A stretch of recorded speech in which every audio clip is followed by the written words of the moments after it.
Coming up next, I'm going to share 5 recruiting trends you need to be aware of, and then why companies are struggling to bring back workers. Plus, we take your calls. And it starts now.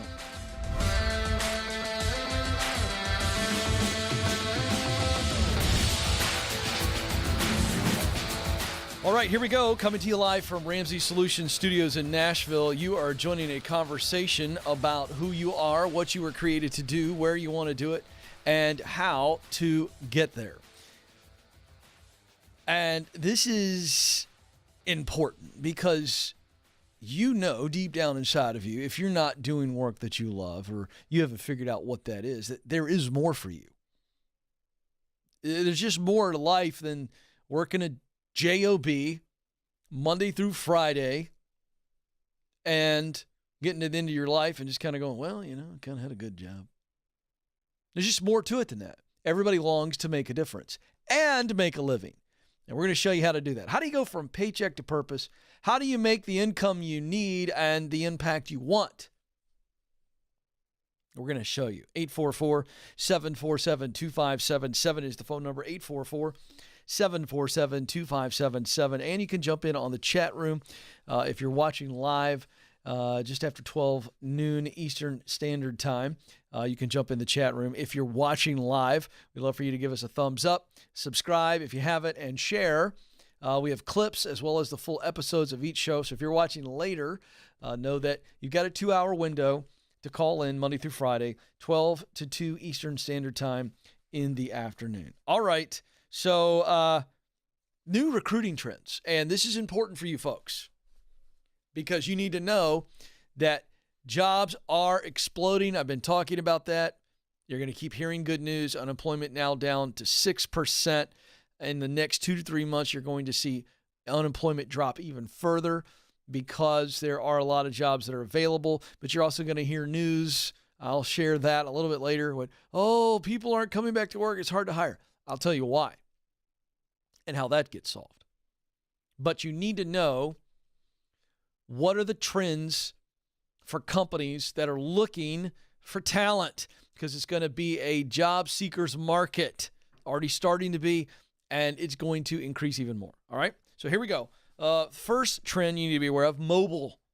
45% of job seekers search for jobs daily on their mobile device. So that means companies are going to have to, and some of them aren't there yet. A lot of them, actually, according to the data. But companies are going to figure this out, and they're going to start moving towards mobile. Everything's going mobile. 45% of job seekers are searching for jobs on their mobile device. So companies have got to have the right programming there, and they got to be mobile friendly. 89% of job seekers think mobile devices play a critical role in the job hunting process. So you're going to see more and more recruiting and optimization for companies to stand out to people that are looking for jobs via mobile. Artificial intelligence, I've been talking about this as well. Most companies are starting to move towards, and many are already there, where the first initial resume submission plus parts of the interview all handled by AI, artificial intelligence.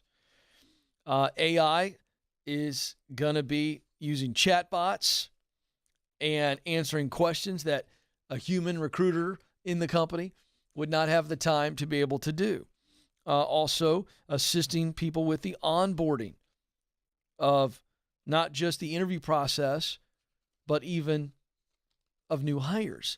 So AI is going to become more and more prevalent in you getting your job. And we've talked about that. Just need to be aware of it. Global opportunities. Hiring volume is increasing and set to increase around the globe. The United States and the UK about right at the 58% they're predicting. Economists and the Bureau of Labor Statistics in the United States, a 58% rise in hiring volume. Mexico, 67%. Southeast Asia, 62%. Germany, 61%. India, 76%. France, 50%. China, 50%. Australia, 45%. So here's something to remember now on this global market. Just as work from home, remote working has increased and is here to stay at a higher level in the United States, you're going to see that for global jobs. I mean, let's be honest, the world is flat, and you will see companies around the globe that will hire Americans or people from other countries that don't require a move. But I would also say if you're open to a move and living in another country for a season, I think you're going to see, for the right skill set and experience, I think you're going to see a boom in salaries because it's changed. The economy's changed. It's going to keep changing. Fourth, social recruiting. Listen to this. Before 2011, 56% of companies were recruiting via social media. Wow, I didn't know it was that high.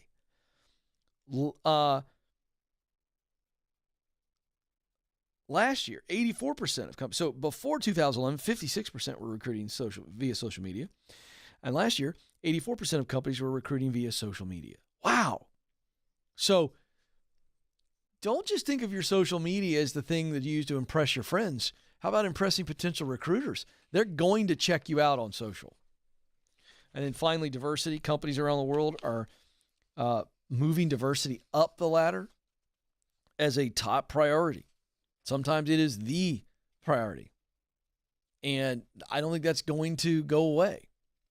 And so think about, if you are diverse in race, gender, ethnicity, age, you're going to see companies that are really trying to fill in their employment ranks with, okay, I want to have this many women, I need to have this many minorities, blah, blah, blah, blah. It's just going to happen.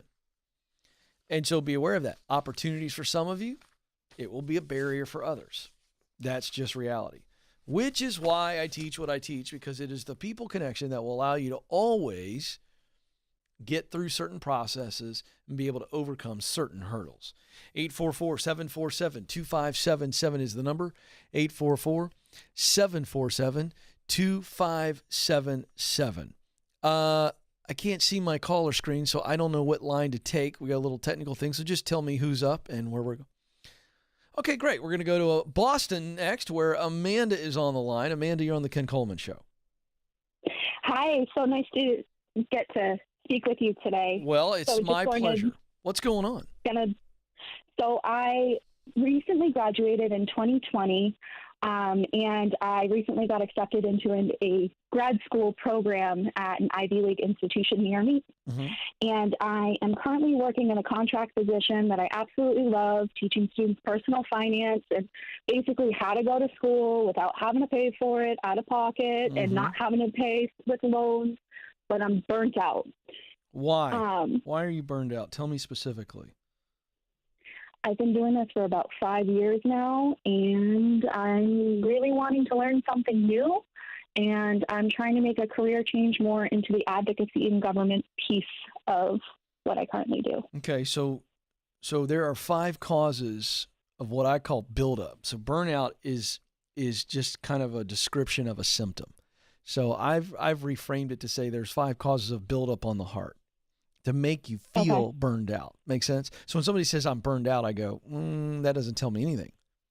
I want to know what you're feeling. And it seems to me, and one of the 5 symptoms is boredom. Feels like Definitely you're bored. Okay, great. All right, so that means we need a new challenge. So that's good news. So I would say that's a legitimate reason for moving on. So that's good news. So how can I help? Well, here's another piece. My boss and I had quite an awesome meeting this morning where she's trying to give me a new job, working more along the lines of an advocacy piece, but I'm not going to be paid benefits. Why? And I think because I'd be still considered a contractor. Okay, so you're a contractor now. Yep. And you've got benefits? You're handling that on your own? I definitely am. I'm also trying to cash flow my Ivy League grad school. So you're crushing it. You're crushing it. Okay, but here's the thing. This awesome meeting that you had with the boss this morning is great because you wanted to move into more advocacy, is what you told me just a moment ago. Yep. Okay. Is it an increase in pay as well?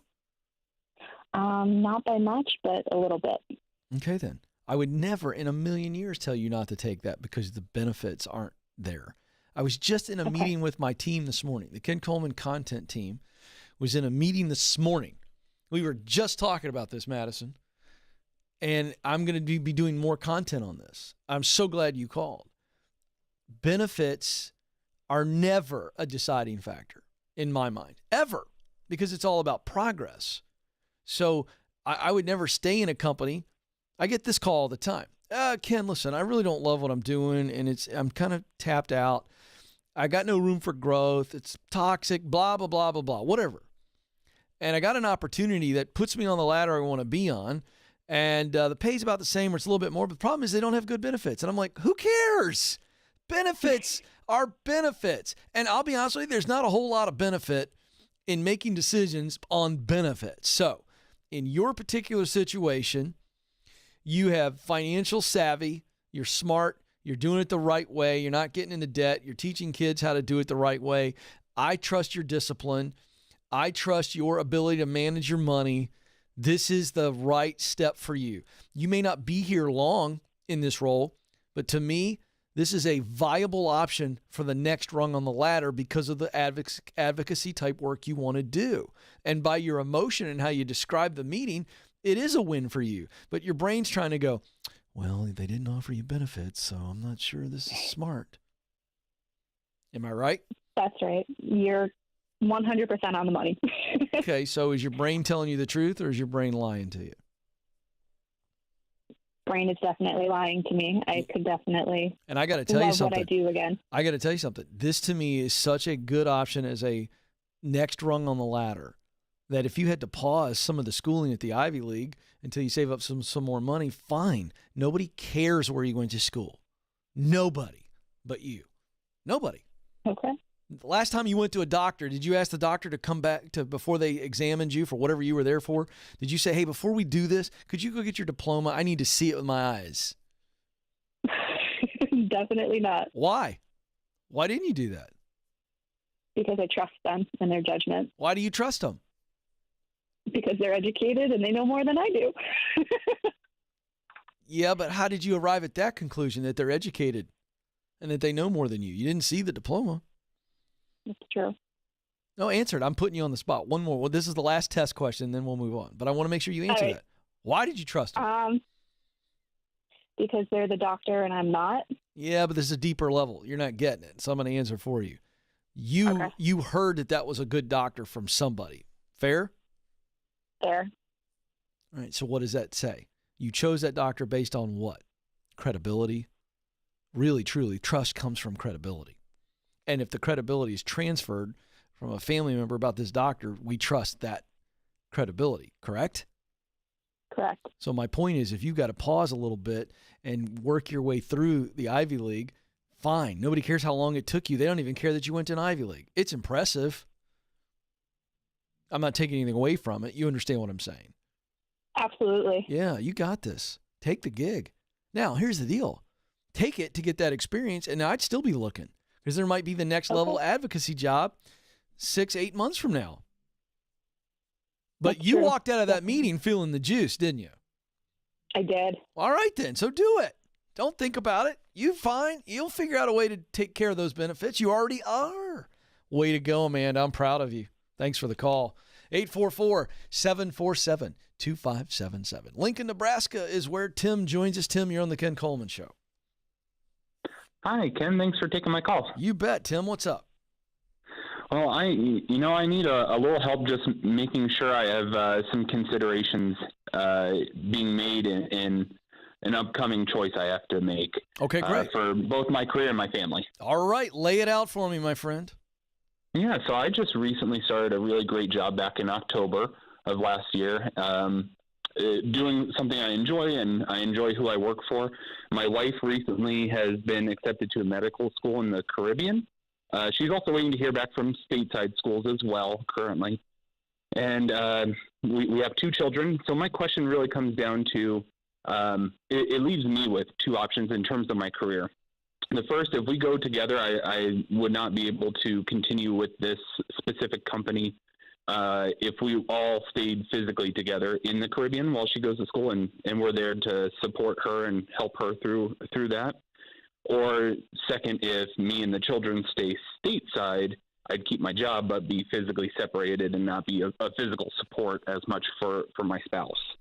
And so I'm just looking for what additional considerations that you think I should take into account for the 16-month window that I could potentially be out of the marketplace for a job or for my career. All right, let's start with, what is your heart telling you? Before you called me, you had a choice of these two options: stay with the kids, be separated from your wife, stay employed in the career you want to be in. Correct? That's where you want to be long term. Mm-hmm. Yeah. Or go support her and figure out, how do I best re-enter into my career while I'm in the Caribbean and then coming back. So what's your heart telling you? Before you called me, your heart had clearly leaned towards one of those. My heart is there to support my wife. It is her goal is a shared dream for both of us. Okay. At the end of the day. All right. So the fear you have over choosing that is what? Be really specific right now. I mean, vulnerable with me. What's the fear if you do that? Not being able to find financial stability coming back stateside after a short time away. Okay, what would have to be true for that fear to be true? Well, what things would have to happen? What realities would have to be in place or happen upon your return that would make that fear the truth, that you're not going to be able to find gainful employment? That's a good question. I know. That's why I asked it. That's why you're here. Mm-hmm. And I mean, really answer it. I think one of my fears is that I wouldn't quickly be able to find a job. I don't know what that might look like, or if I'd be valuable in the marketplace in a year and a half. Why would you not be valuable in an industry that you have a lot of experience and skill in? Well, and at that, I don't know how much experience I carry too. I think I'm 31. I still feel pretty fresh to this too. Tell me your field and what the ladder looks like for you. If you keep progressing, what is it? What does it look like? Ultimately, it's in healthcare. Doing what? And I work for a franchised organization, and so working in visiting with people, sharing their experiences with our service. So what is that role? What's that called? What's the title? Describe the role. Ombudsman. Okay. So that's a pretty versatile position too, in multiple industries. Okay. No. I mean, do you agree with that? I don't want you to just take me at face value. I want to know if that sits with you. I'd agree. I think the role carries a lot of value. I just don't know in terms of the marketplace where it has work maybe in the more private sector rather than government work. I think it's I feel very fortunate to have found a great job. Yeah, but healthcare is not government. Healthcare is private industry. But I mean more specifically towards the advocacy piece of it, advocating for patients, clients. Okay, well, here's workers. the deal. You know what? I led you in the weeds. I let you influence me. You didn't answer my question, and I let you influence me because I'm being really nice. Okay. Now I'm going to be your coach, and we're not going to try to be so nice. All right? Bring it on. You didn't answer the question. What has to be true? What things have to be true for you not to be able to become employed when you return to the United States if you spend 18 months or 16 months or whatever it is in the Caribbean? Answer the question. And the answers are silly, but you don't want to say it. But that's the whole point. I've put you in the corner. Now say it. What has to be true about you to not be able to become employed again? Not being a good employee. That's, not having good credentials, something like that. That right. Are you would gonna help me land it? Right. But I mean, that's not going to be the case. Anybody who knows anything about you, if you are a good guy and you're doing good work, and when you guys decide to leave, you tell all your contacts, hey, we're coming back in 16 months, 18 months. I'm coming back. A, don't forget me. B, I need to stay in touch with you. And you can tell your current employer, I'd like to jump back in. But if that's not available, I understand that. But I'm coming back. I'm going to support my wife. This is a huge thing for our family. That makes you a really good dude, right? To leave your profession to go support your wife and her vision, that's impressive. No one's going to look down on you for that, and go get a good job in the Caribbean. But don't just assume, well, I'm not going to be able to do relevant work. Well, is that true? Do we have any evidence that supports that fear? And then what No, did I all of a sudden? Not, no. Yeah, you didn't lose your skill in 16 months. You're not going to have to delete your previous experience because you went to the Caribbean for 16 months. That's what I'm trying to help you understand. You've got to voice those fears specifically and go, then what has to be true for that? So wait a second. Are you not going to be able to communicate with anybody stateside while you're in the Caribbean? No, of course not, Ken. That's silly. I know. So you stay in touch. You stay active. Maybe you do some contract work remotely. You're focusing on all of the things that could be wrong instead of going, wait a second, what has changed about 2021 that didn't exist in 2019? Well, remote work has increased. Maybe there are some opportunities for you to take a different job within your current company, but it's remote. You do it from the Caribbean while you're in your sandals, for heaven's sakes. You got to start thinking about all the ways that this is a great move for you guys, and that it's not going to be hard for you to find a job 6 months prior, 4 months prior, 3 months prior to your return. Okay. Awesome. Your focus is all wrong. Nothing about this decision is wrong. Follow your heart, go support your wife, and then you get busy and get intentional about keeping connections before you leave, telling everybody exactly what the plan is, making connections while you're in the Caribbean, and finding unique work and work that you want to do that's in the Caribbean. And I think a guy coming from the United States with the experience you have, you could be very valuable to some companies in the Caribbean. You got to focus on the right things, man. And when you're focused on the right things, you're going to see those things. But here's the teaching.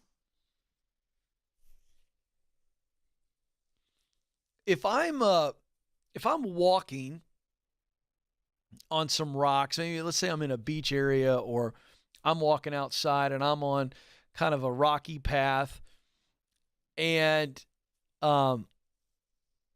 this has happened before, so I'm making this up as we go, but this is really important for you, Tim. And let's say the back of my wife's earring falls off. I don't know how that happens to women, but that happens, right? Or whatever. And so it drops. And so she and I are holding hands and we're walking on this path. Now, as soon as it drops in this story, she says, oh, the back of my earring fell off. That's happened to us multiple times. So what do we do when we're walking on that path? We immediately stop and we go, okay. And we look down. Now, this is a rocky path, and the back of an earring is a smaller item. All right. But we know it's there. Or let's say it's an earring. We know it's there. Okay. So we stop and we go, we have two things we can do. Tim, the way you're looking at this scenario is you're going, I don't know how we're going to find that earring. Oh my gosh, that little earring fell down right here among all these rocks. I have no idea how we're going to find that. And then we start going, oh my gosh, we're never going to find it. But is that what we do? Not if you care to sleep in the bed with your wife at night. If you care to be a good husband, what do? You go, okay, all right, stop, don't move. Let's crouch down. We know it's right here in this area. Let's try not to move as many rocks. We start getting hopeful, right? We start going, okay, there's a way. We're going to find the back of this earring. We may be here 25 minutes, 30 minutes, but we are going to find this earring. It's right here. Is it going to take some time? Yep. Is it going to be a little difficult? Yep. Are we going to have to work together? Yeah. But we're going to find a way. Tim, that's you. You're going to find a way to support your wife, keep working in the Caribbean, get some good experience, keep your connections alive, do some additional certification and training while you're in the Caribbean supporting your wife, and it's continuing to make yourself valuable. And upon return to the United States, you kept all your connections alive. You're even more certified or more qualified than you were before you left. Come on, Tim. Find the earring, baby. It's not that difficult, is it, Joe? Sometimes I make these things up on the fly. I think that's pretty good. Joe, does that make sense to you being a husband? Yes, except I carry a magnet just for those, cases. Are you dead serious right now? Yes. That's why we love Joe Hankin. Folks. Also, my wife loses her earrings all the time. Okay, when I first said that, I wondered if that like resonated with dudes. But I can't tell you how many times Stacy and I have been walking somewhere and the back of her earring will fall off or the whole earring will fall off. And it's like, ah, it just fell off. Where is it? And you know what? We found it every time. It was not always easy. So there you go. I want to do something here. I was looking at this, the chat room, Madison, on YouTube. I got to address something here. My guy, Bill Jones here. He's 50 plus. And there's some conversation going on here about ageism. And so I'm trying to pull one thing here, Bill, if you're still on here. I love doing this, Madison, when I call people out. They're like, I thought I was enjoying the show and enjoying a little chat. And then, Ken saw it. But here's something I want to, he says here, my mind cannot take being under someone at this age. I like that, Bill. I love the vulnerability. Bill, I'm going to tell you, sir, I can help you with that. I think you need to call the show. That's all I'm going to say. I know enough from that statement to know that you're restless and there's some tension there. And you may want to work for yourself, but you're a little bit scared because anyone someone goes, I can't take being under someone's authority at my age. Bill, I can help you though. I'm not calling you out in a negative way. I can coach you up, Bill. Better call the show. 844-747-2577. Lines are open. Quick break. When we come back, I'm going to combat some of this negative news that could discourage some of you folks looking to make a change or looking to get the work you want. Stay tuned. This is the Ken Coleman Show.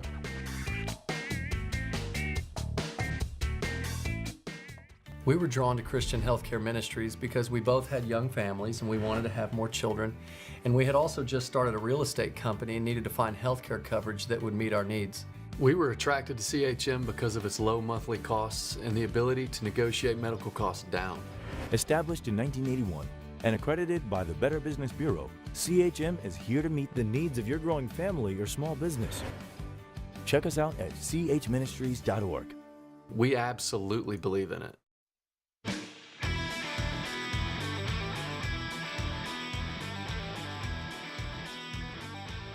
All right, folks, welcome back to the Ken Coleman Show, coming to you live from our Ramsey Solutions studios in Nashville. Good to see some folks out in the lobby today. You know, we have people that come in. We never know who's coming, when they're coming. They kind of tell us. I'm sure I never know. But it is a nice reminder that all of the Ramsey personalities, certainly myself, Dave Ramsey, we're doing a daily show.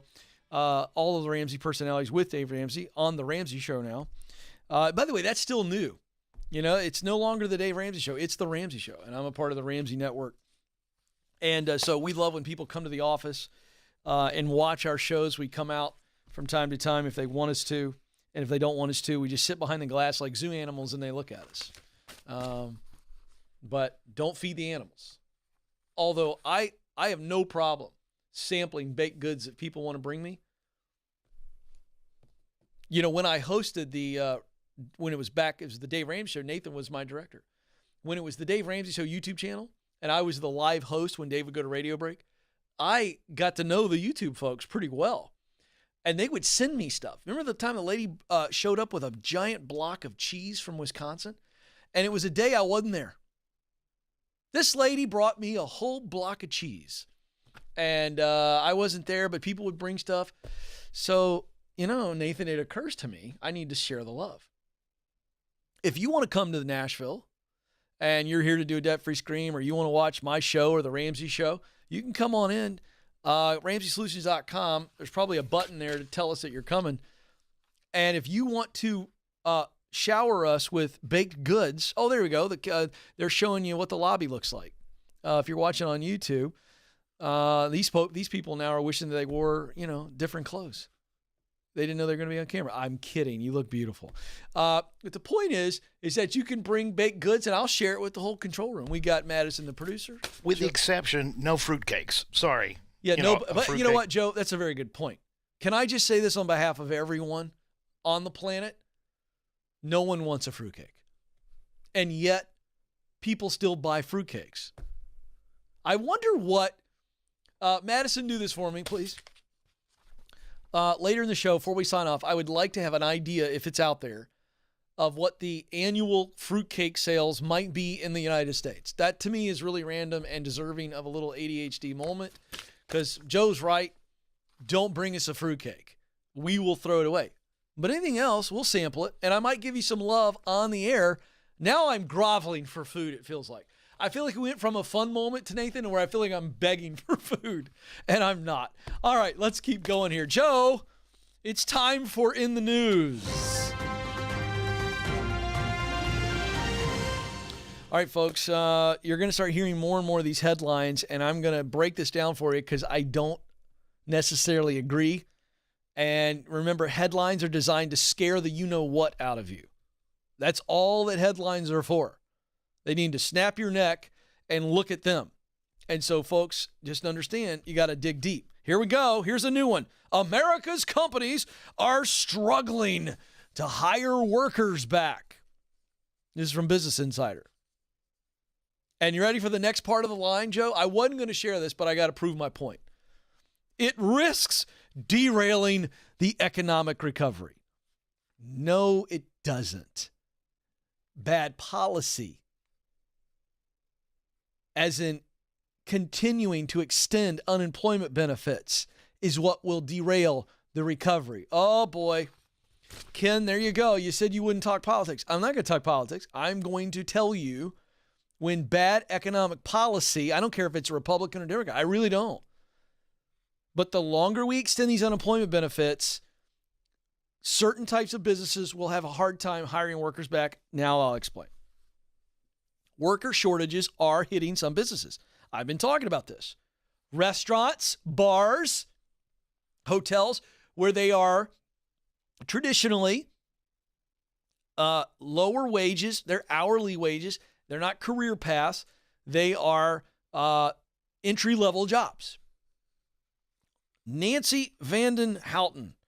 She is a lead economist at Oxford Economics. So you usually hear that. A lot of you go, well, Ken, how dare you question an economics professor at Oxford? I'll tell you why, because she says this.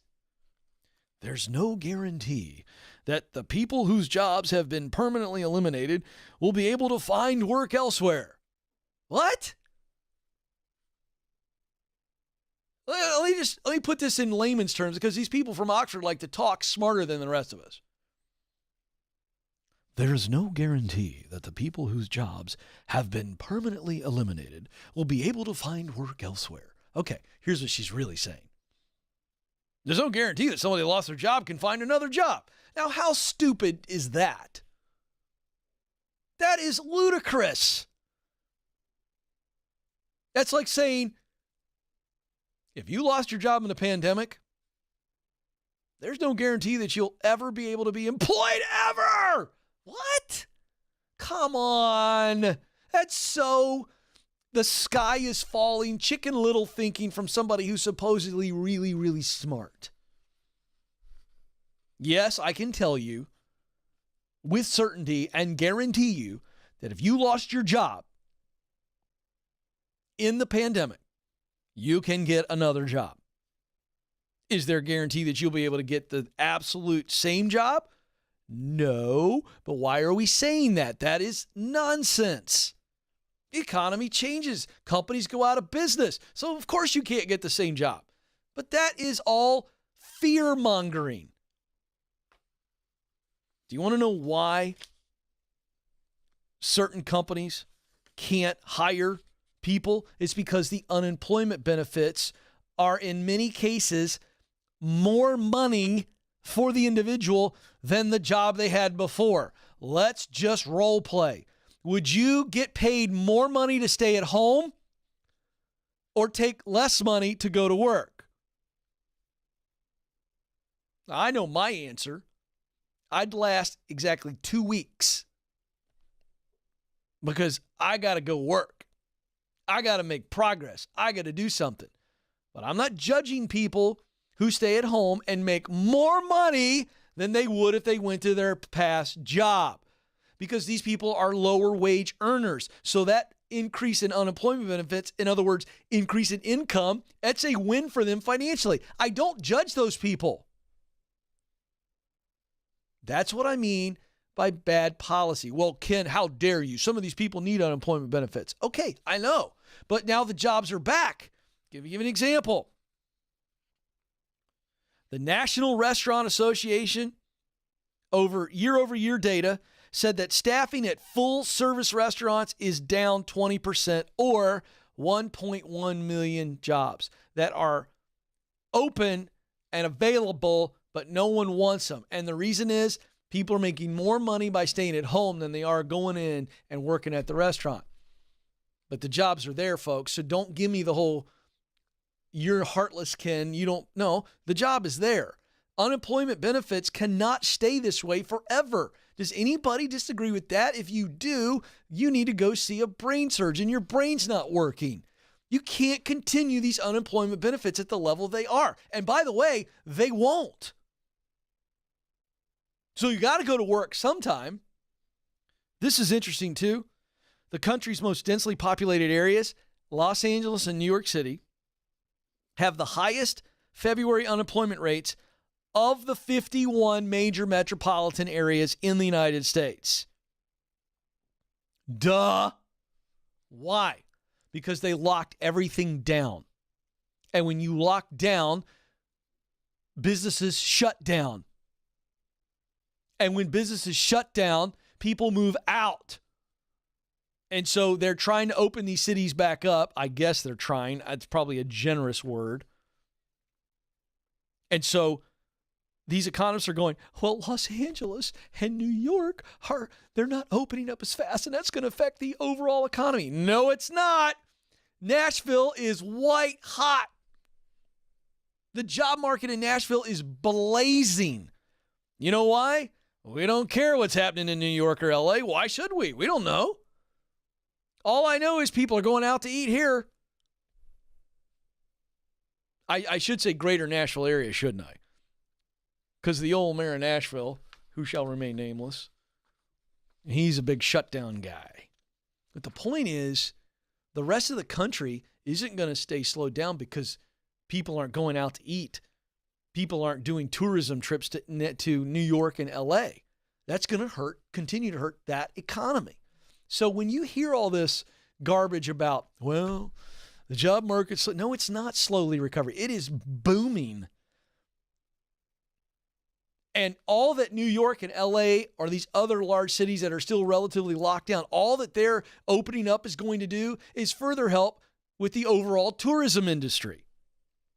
But I got to tell you, folks, I'm tired. Let me add sick to the list.